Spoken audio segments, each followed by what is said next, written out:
BJP प्रदेश अध्यक्ष दिलीप जायसवाल ने बैठक खत्म होने के बाद बड़ा बयान दिया। 8 सिटिंग सीट पर चर्चा हुई है। दिलीप जायसवाल ने कहा है कि जिस सिटिंग सीट के विधायक का प्रदर्शन अच्छा है उनके खिलाफ माहौल नहीं है, उन्हें अगली बार भी मौका मिलेगा। कुछ सिटिंग विधायक के खिलाफ माहौल है तो उस पर भी गंभीरता से विचार होगा। महिलाओं और युवाओं को प्राथमिकता दी जाएगी। जो बची हुई सीट है उस पर कल चर्चा होगी।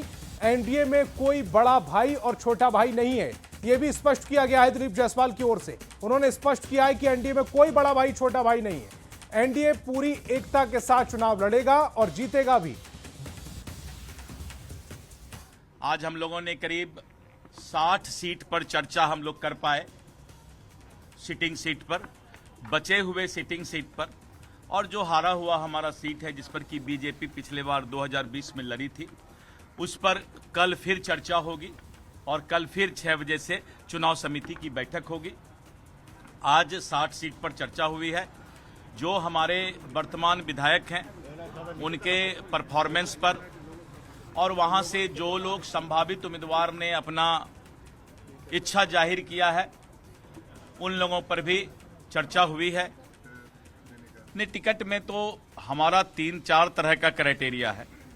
पहला है कि जिस सिटिंग सीट के विधायक का अच्छा परफॉर्मेंस है और जिनका रिपोर्ट भी सही है, एंटी इनकम्बेंसी नहीं है, तो वैसे परिस्थिति में वैसे सीट पर जो है विचार हुआ है कि उनको आगे हम लोग मौका दें।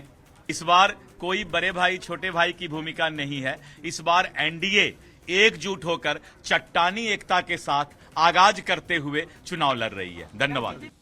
तो हमारे संवाददाता आनंद अमृतराज हमारे साथ फोन लाइन पर जुड़ रहे हैं। आनंद अमृतराज, इस जो पूरा बयान हमने सुनवाया उसकी आखिरी लाइन, कोई एनडीए में छोटा भाई बड़ा भाई नहीं है, इसका मतलब क्या है? बीजेपी ज्यादा सीटों पर चुनाव लड़ेगी या दोनों इक्वल सीटों पर चुनाव लड़ने की सोच रहे हैं?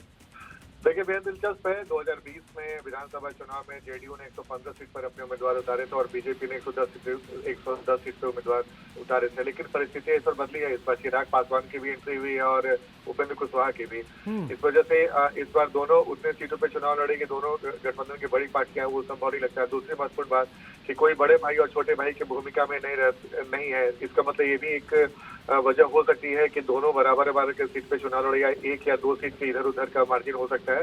ये जो हमारे सूत्र हैं वो बताते हैं। दूसरी महत्वपूर्ण बात की बीजेपी की आज लगभग 2 से ढाई घंटे की जो बैठक चली, उस बैठक में सबसे महत्वपूर्ण बात ये रही कि जो बीजेपी की सिटिंग सीट है पे जो उम्मीदवार हैं, अगर उनके खिलाफ माहौल नहीं है उनके क्षेत्र में, ऐसे उम्मीदवार जिनके खिलाफ माहौल नहीं है तो उनको टिकट दिया जा सकता है। इस पर विचार चल रहा है। ये बात इस मीटिंग के बाद निकल कर आई। आनंद अमृतराज, आप हमारे साथ जुड़े, आपका बहुत बहुत शुक्रिया। खबरों में आगे बढ़ेंगे।